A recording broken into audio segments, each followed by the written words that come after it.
بسم الله الرحمن الرحيم السلام عليكم ورحمة الله وبركاته كلهم وعنا ونكسن داوديال ميل كستو جوجتان دمانتين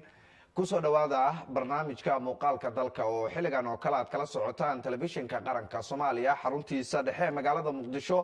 barnaamijka waxaan inta badan kusoo qaadanaa mowduucyada ka taagan Soomaaliya oo qodobo kamid ah aanu inta badan habeen walba idinkugu soo gudbina hadduu alla idmo waxaan si gaar ah caawa ugu soo qaadan doonaa hadduu alla idmo barnaamijka muuqaalka dalka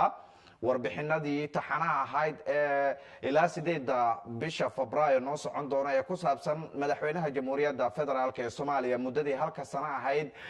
uu xafiiska joogay iyo howlqabadkii guud ahaan dawladda Soomaaliya ay ku guuleysatay muddadaas iyadoo mid kamid ah warbixinadaas aan caawa barnaamijka ku soo qaadan doono gaar ahaan warbixinta la xiriirta arrimaha amniga waxaan kaloo barnaamijka ku soo qaadan doonaa daawadayaal hadduu alla idmo kulan maanta ka dhacay magaalada Muqdisho oo ujeedadiisu ahayd in lagu qiimeeyo dibna loogu eego hay-adaha ama qaab dhismeedka hay-adaha dawladda federaalka ee Soomaaliya oo casriyeena lagu sameeyo iyana kulankaas waxaa ka qayb galay ra'iisul wasaare ku-xigeenka xukuumadda Soomaaliya iyo xubno kala duwan ujeedadiisa ayaan iyana barnaamijka ku soo qaadan doonaa hadduu alla idmo waxaana kadib aan gudagali doonaa falanqayn la xiriirta mowduucyada aan barnaamijka uga hadalnay oo xubno kala duwan ay nala falanqayn doonaan inta aan barnaamijka ku guda jirno hayeeshee haddaan ku hormaro xubinta taxanaha ahayd 8 Febraayo maalmo ay nooga xigaan ama maalmo ay naga xigaan oo ahayd markii ugu horeysay ee madaxweynaha Jamhuuriyadda Federaalka ee Soomaaliya ama sanadkii ugu horeysay madaxweynaha Jamhuuriyadda Soomaaliya 2017 lagu doortay magaalada Muqdisho sanadna ay ka soo wareegtay muddadaas warbixino la xiriirta oo aan barnaamijka idinkugu hayo warbixinta ugu horeysa waxay noqonaysaa arrimaha amniga waxaa noo diyaariyay oo qalinka u qaatay Faysal Muuse Maxamed waxaase halkan nooga soo jeedinaya waryaheena Ibrahim Goodle Isxaaq Ibrahim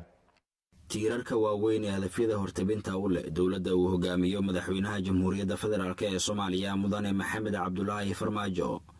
waxa ay ka mid yihiin tallaabooyinkii loo qaaday dhinacyada amniga qaranka oo isugu jira amniga gudaha iyo difaaca ama dib u xoreynta meelo badan oo dalka ka mid ah waxaan diiradda saari doonaa tayeenta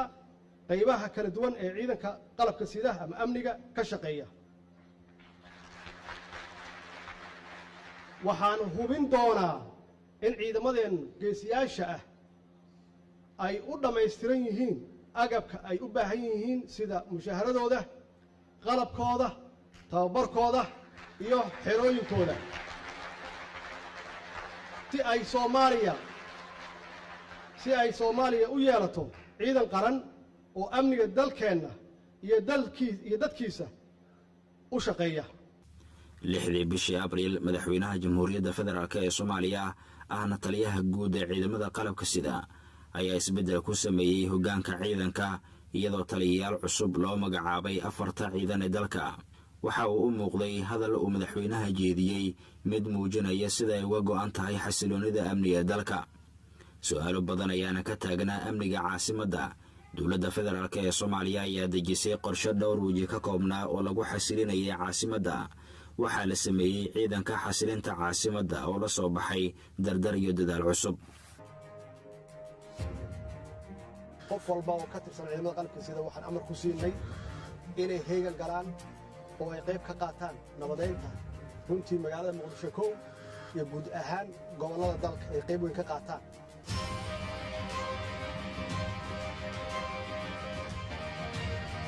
annagu waxaa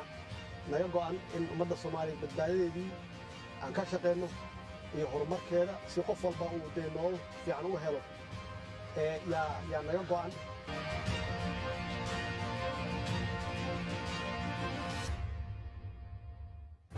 howlgallo loogu magacdaray nabadayn iyo xasilin ayaana laga fuliyey Muqdisho taasoo dib u soo noolaysay kalsoonida bulshada Soomaaliyeed iyadoo ay saddex qaadeen dadweynaha iyo ciidanka xasilinta madaxweynaha dalka ayaa magacaabay golaha amniga qaranka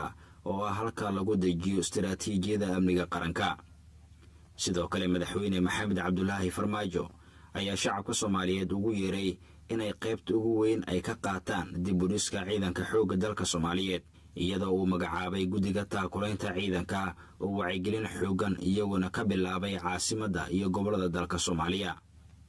wasaaradda gaashaaniga soomaaliya ayaa bilowday qorshaha isku dhafka ciidanka xoogga dalka iyo tirakoobka guud ee ciidamada oo soo gaaray heerkii ugu fiicnaa. ra-iisul wasaaraha xukuumadda federaalk ee soomaaliya mudane xasan cali khayre ayaa kormeer ku tagay garoonka diyaaradaha ee beledoogle oo ah halka ay ku tababartaan ciidanka sida gaarka u tababaran ee kumaandooska soomaaliya. ra-iisul wasaare khayre ayaa xarigga ka jaray xerada tababarada ciidanka xoogga dalka soomaaliyeed ee ay dowladda turkiga ka hirgelisay muqdisho, taas oo loogu magacdaray turkisom. dufcaddii ugu horraysay ee xeradaasi lagu tababaro ayuu madaxweynaha dalka maxamed cabdulaahi farmaajo tababar u soo xidhay iyagoo loo qalabeeyey si casriya.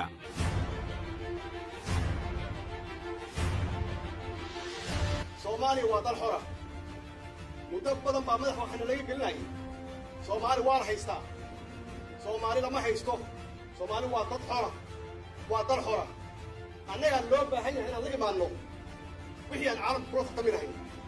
annagaa loo baahan yahay inaan la imaanno midnimadeeda. madaxweyne farmaajo ayaa faray taliska ciidanka xoogga dalka in dib loo soo howlgeliyo dhammaan saraakiisha aqoonyahanada dhallinyarada soomaaliyeed loona dhiibo hoggaanada ciidanka oo dhan si isbeddel iyo dhiig cusub loogu soo biiriyo ciidamada xoogga dalka soomaaliyeed. intaasoo dhanna mar kale waxaa aasaas u ah inaan annaga hufnaan iyo inaan la imaanno daacadnimo inaan la imaanno. walaalayaal, howlahan qabannay waxaa ka mid ah inaan tirakoob saxa samaynay oo ay wax noo kala cad yihiin hadda. ciidanka shaqeeya, ciidankaan shaqaynin, ciidanka howlgabka u baahan, ciidanka dhaawaca, agoonta. waxaan gudbinnay sharciga xaqsiinta aan gudbinnay oo aan doonayno baarlamaanka sida u dhaqsiyaha le inuu ansixiyo si dad badan oo dee active u ah ciidanka u ah ay u galaan dhanka xaqsiinta oo mushaaharadooda inta ay qaataan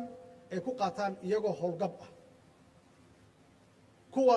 dhaawaca saasoo kale, agoonta sidaasoo kale, oo aan kala naqaano ciidanka diyaarka ah oo howlgallada geli kara oo frontiyada fadhiya iyo kuwa dhaawaca ah oo u baahan in la taakuleeyo. dadaalka dhismaha ciidanka qaranka waxaa barbar socday howlgallo deegaanada ay gabaadka ku yihiin maleeshiyaadka al-shabaab looga xoreynayay oo ay qaadeen ciidamada xoogga dalka. al-shabaabna meelo badan oo dalka looga saaray. qoladaas nabaddiidka ah ee ummadda soomaaliyeed u diiday nabadda waxaysan ogayn oo ay meesha ka bixiyeen ummadda soomaaliyeed inay leeyihiin geesiyaal idinkoo kale ah, inay leeyihiin dad halyeeya ah oo idinkoo kale ah. diyaar muu tihiin? diyaar muu tihiin inaad dhimataan? diyaar muu tihiin inaad dhiiggii u bixisaan? waxaan idiin sheegayaa aniga ugu horreeya waxaan diyaar ugu ahay inaan idinkugu imaado aagaga dagaalka oo aan naftayda u bixiyo. dadweynaha soomaaliyeed qof walbana diyaar wuxuu yahay maanta inay u soo baxaan oo ay dhiiggooda iyo naftooda u bixiyaan difaaca qarankooda soomaaliyeed. idinkaa hormood u ah. waxaan kulligeen ku wada dhaarannay oo dhaarta ilaahay u marnay inaan difaacno dalkeenna, soo maaha? waxaan dhaar u marnay oo ilaahay hortiisa ugu dhaarannay inaan difaacno dalkeenna, soo maaha? waxaan u dhaarannay inaan difaacno soo diinteenna maaha? waxaan idiin sheegayaa haddaad dhimataan waxaad tihiin xaqudirir, mujaahidiin baad tihiin. idinka maantaad baxaysaan insha allah waxaan idin rajaynayaa guul. waxaan idin rajaynayaa guul. waxaan idin rajaynayaa guul. ciidamada sida gaarka u tababaran ee kumaandooska soomaaliya ayaa soo badbaadiyey sanadkan bilowgiisa 37 carruur soomaaliyeed oo ay maleeshiyaadka al-shabaab ay askar ahaan u adeegsan rabeen. waxaa dib loo howlgeliyey taliskii ciidamada asluubta soomaaliyeed oo dib loo dhisay. qorshaha ciidanka ee dowladda madaxweyne maxamed cabdulaahi farmaajo, madaxweynaha iyo dowladdiisa waxay qorsheynayaan in sanadkan dhammaadkiisa natiijooyin wax ku oola laga gaaro dib u habaynta iyo dhismaha ciidamada qaranka. dib u soo noolaynta muuqaalka ciidan qaran oo soomaaliya ay leedahay waa hadafyada xiga ee dowladda, iyadoo loo mari doono qorshe dhammaystiran oo lagu wajahayo diyaarinta ciidamada qalabka sida. waxaa socda doodo ku aadan tirada, tayada, qalabka iyo noocyada tababarada ay u baahan yihiin ciidamada soomaaliyeed. dowladda waxay sanadkan ku talagalaysaa in tababarayaasha ciidanka laga dhigo Soomaali si looga gudbo caqabadaha ka yimaada mararka qaar kala duwanaanshaha tababarka ciidanka. wax ka yar 2 sano ee soo socota dowladda madaxweyne Maxamed Cabdulaahi Farmaajo waxa ay xoog saaraysaa inay dhamaystirto amniga qaranka iyo ciidamadii la wareegi lahaa si ugu dambeyn ciidamada kaabayaasha ee nabad ilaalinta midowga Afrika AMISOM ay dalka uga baxaan. dhanka hubka magaalada Muqdisho oo laga wareego hubiya matan hadaan iraahdo cabdibaliyaasha oo ku xiran dhishika qoriga la yiraahdo oo laga mamnuuc magaalada Muqdisho sidoo qoriga BKM ka la yiraahdo ama dawjax Soomaalida u yaqaanaan inay sidoo kale magaalada laga mamnuucay waxa sidoo kale loo guuleystaan dhihi karnaa xaqiiqdii in 4 ciidan ka badan oo baawarka ay saarneen in sidoo kale wax loo guuleysto waxa kamid ah militariga Soomaaliyeed oo magaalada Muqdisho laga saaray goobaha hore loogu talagalay magaalada banaankeeda ama goobaha ka tirsanayeen gobolada in loo celshay marka waxaan aaminsanahay in la guuleystay waxay kaga duwan tahay shalay marka maanta loo eego sida ciidamadu u shaqeynayaan uma shaqeynaynin shalay maanta ciidamada aad ay u shaqeynayaan wada walba markaad maragto waxaad arkaysaa ciidan taagan baadid socota nidaam socda hawl socota ayaad arkaysaa laakiin shalay automatically ma jiro anigu magaalada muddo 3 sano ku noolahay dowladdan cusub saan ciidan u arkayo weligood ma arag dowladii hore kale taasaa markaa keenaysa inuu amnigu maalinta ka dambaysa uu isu soo bedelo amniga iyada ciidamadii oo dadkii ula dhaqmaya si ka duwan sida shalay ula dhaqmayeen haddii ciidamadii aadan taakuleynaynin oo aadan wax walba siinaynin oo aadan gabdhahaada ku dareenin oo wax walba amni aadan u samaynaynin inta ka helena amni habeenii maalin anaga raaxa ku jiifanayna waxa raaxada ugu sababo ayaga dhaxanta dilayso marka 100% waxa aad ugu mahad celinayaa ciidan horta waxa keenay caasimadda in maanta ay amnigu dhamaystirmo oo xasilinta caasimadda oo 100% si fiican u soo koomo waxa keenay maanta in ciidamada isku dhafka la sameeyo in mushaarkoogii meel la saaray run ahaantii waxyaabaha markii la isku wada geeyey motivation moral ciidankii la siiyey dhaqaalahoogii oo noqday joogto waxyaabahaas baa keenay markaa caasimadda maanta inay noqoto muxuu ahaa xasilinteedu inay caasimadda maanta ay kaamil noqoto. ugu dambeyn tusaale muhiim ah ayaa idin soo qaadaya 3 bilood ee u dambeysay si siman gobolada dalka iyo caasimadda waxay ka bogsadeen weeraradii argagixisada qaraxyada iyo dilal mararka qaar dhici jiray taas waxay ku timid isbeddelka hay'adaha amniga dalka sida caasimadda uga howlgalaan ciidanka ayaa u muuqata mid weji cusub leh maadaama ciidanka xasilintu ay taagan yihiin wadooyinka caasimadda 100 mitir inta u dhaxaysa oo dhugyo ka tirsan ciidamada booliska iyo nabad sugidda qaranka ayaa taagan. waayahay aad buu mahadsan yahay waryaheena Ibraahim Goodle Isxaaq oo warbixintaas amniga ka hadlaysay noo soo jeedinaya waxaana warbixinta noo diyaariyay waryaheena Faysal Muuse Maxamed telefishinka qaranka Soomaaliya stuudiyiisa magaalada Muqdisho ayaad kala socotaan iyo barnaamijka muuqaalka dalka oo caawa aan qodob kamid ah ku soo qaadanay Febraayo 8 inta laga gaarayo oo warbixino taxana ah oo aanu kaga hadlayno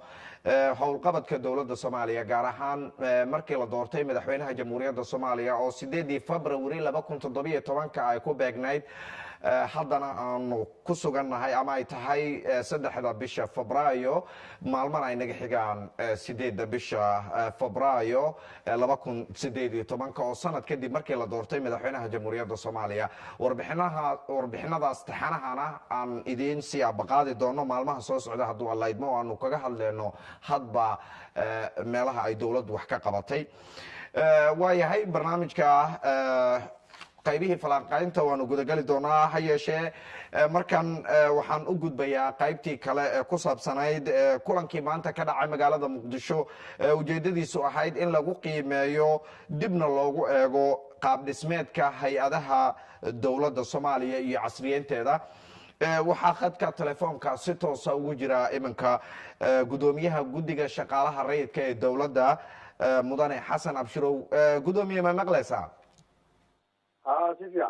haye gudoomiye bal waxaad faahfaahin naga siisaa kulankii maanta iyo ujeedadiisu maxay ahayd marka hore bismillaahi raxmaani raxiim waa idin salaamayaa adiga iyo tiimka kale ee telefishinka hawshii maanta ra-iisul wasaare ku-xigeenku daah furay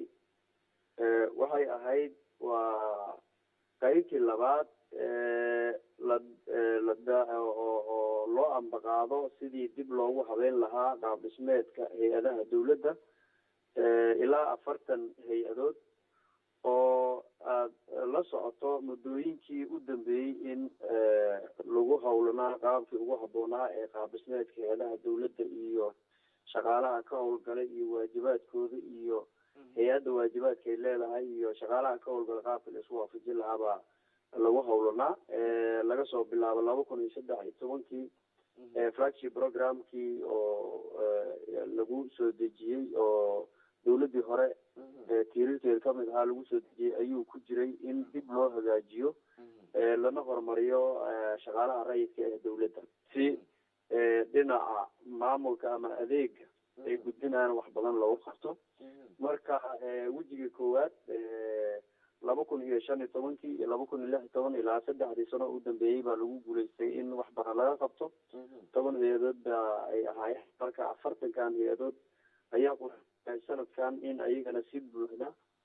dib loogu habeeyo waajibaadkooda iyo muxuu ahaa iswaafajinta dhinaca dhaqaalaha iyo tirada shaqaalaha ka howlgala intaba ay yihiin ayay muhiimadeedu tahay maanta waa la dahafuray laakiin shaqada inteeda badan way dhimantay waayahay gudoomiye meesha hadalkaa waxaa ku jiray oo meeshan aad ka sheegtay in ilaa 10 hay-adood lagu guulaystay in hawshan maaragtay casriyeynta loo sameeyo maxay ahayd marka waxa lagu guulaystay oo shaqada ah oo laga qabtay haddaad noo fasirto 10kaas hay-adood hay-adaha lagu guulaystay waxaa ugu horeeyey horta marka ugu horeysay laga howlgalay 4 hay-adood oo xafiiska wasaaruhu ugu horeeyey oo ku xigay wasaaradda maaliyadda iyo wasaaradda qorsheynta iyo bangiga dhexe oo loo sameeyey in waajibaadkooda dad khubaro ah intay u fariistaan inay dib u eegaan shaqaalaha ay haystaan loo sameeyo muxuu ahaa ka jira in loo sameeyo waajibaadkooda oo qoran la qiimeeyo dhaqaale ahaan wuxuu ay heli karaan ama guda iyo banaan wuxuu ugu imaanaya in la fiiriyo la isku jaangooyo ayaa markii hore lagu bilaabay adina waxaa lagu daray 6 oo guddiga shaqaalaha rayidka uu kamid ahaa xafiiska madaxweynaha wasaaradda shaqada wasaaradda beeraha iyo wasaaradda howlaha guud iyo wasaaradda biyaha iyo tamarta marka 6daas wasaaradood iyo 4 kasii horeeyey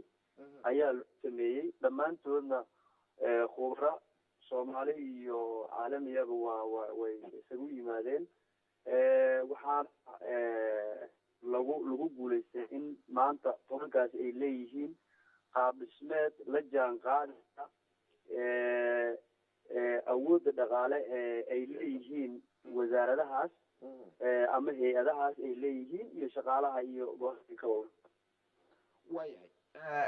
dhinaca shaqaalaha hadda aan iraahday 40kan kale hay-adood iyagu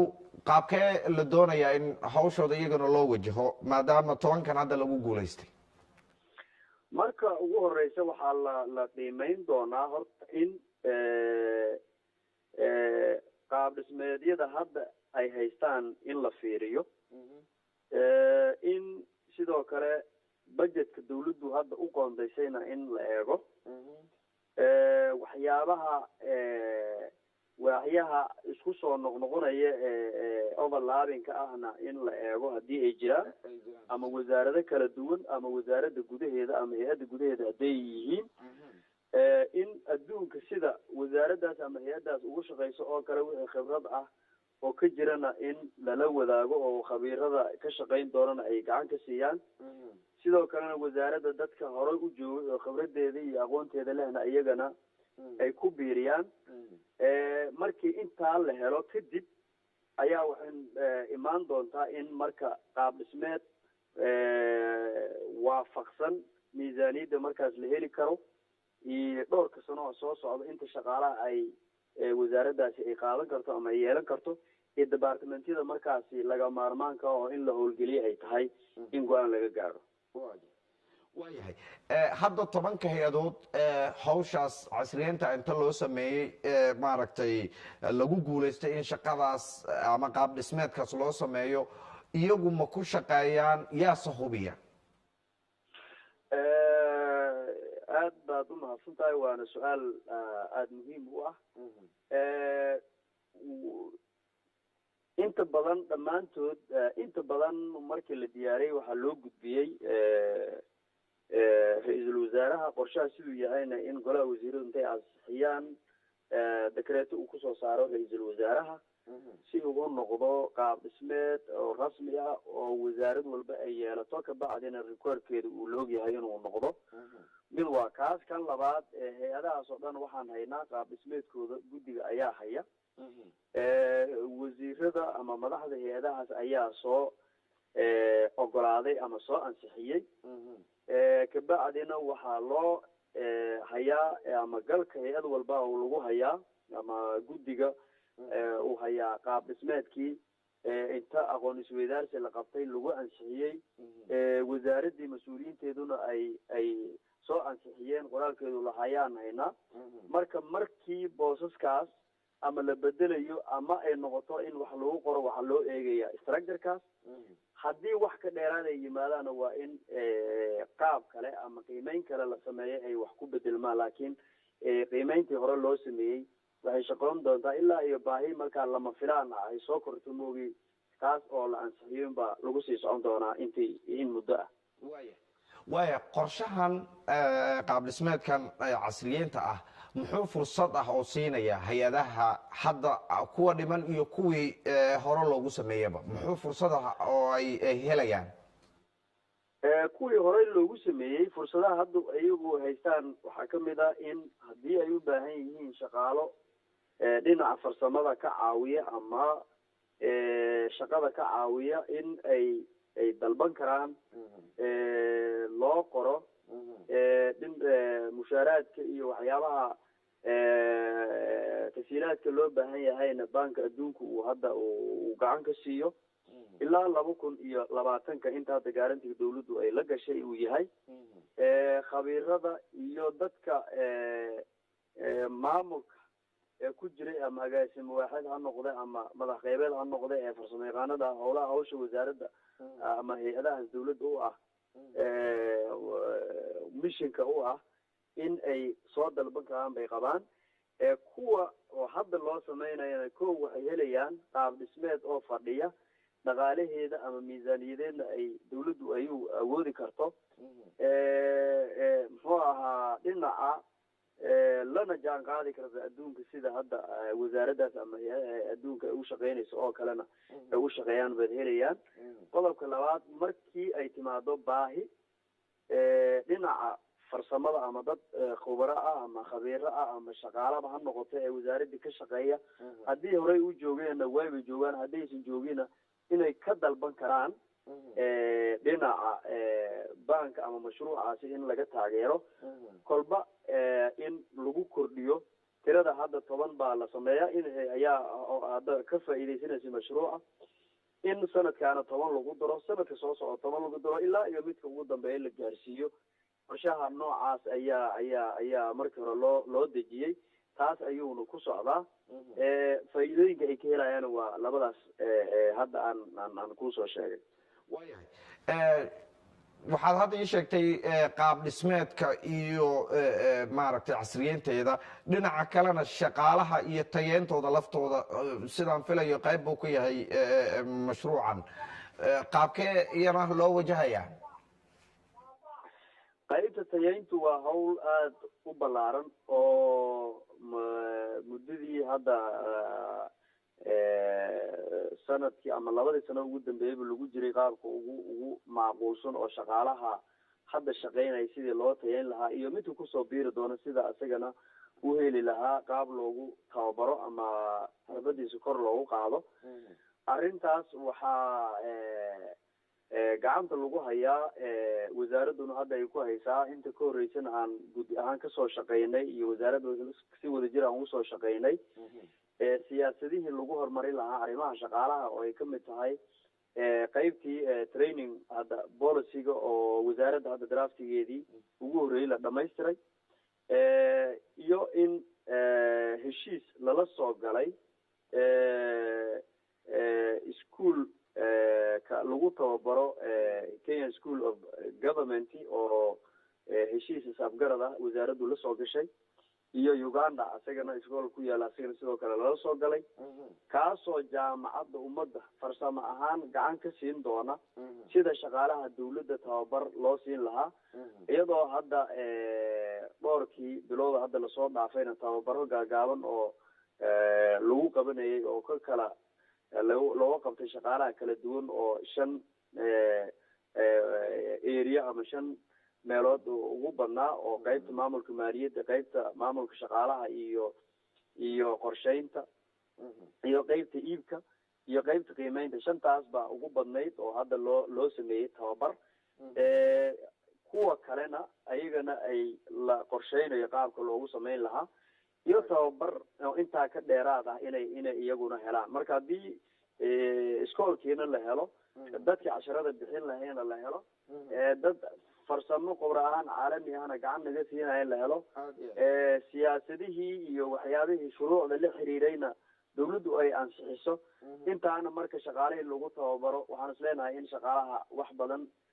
iska bedeli doonaan adeega loogu fadhiyo ama ummadda ka sugaysayna ay wax badan u qaban doonaan rajeynayna insha allah waayahay gudoomiye dhinaca kale sharci waxaa jiray maalmo dhaweyd golaha wasiiradu ay meel mariyeen muxuu sharcigaas ku saabsanaa